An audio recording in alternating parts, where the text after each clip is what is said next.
Xin mời các bạn tổ 1 nào. Chính xác, xin chúc mừng bạn Khải.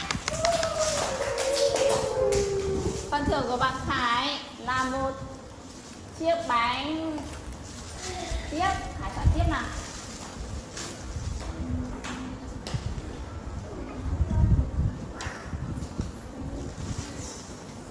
Chính xác, xin chúc mừng Khải. Phần thưởng của Khải là một cây kẹo mút.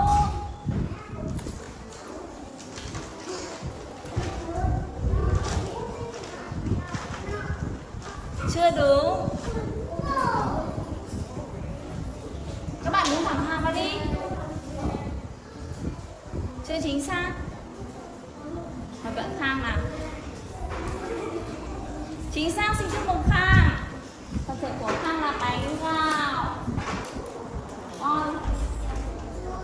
Chọn tiếp đi, Khang ơi.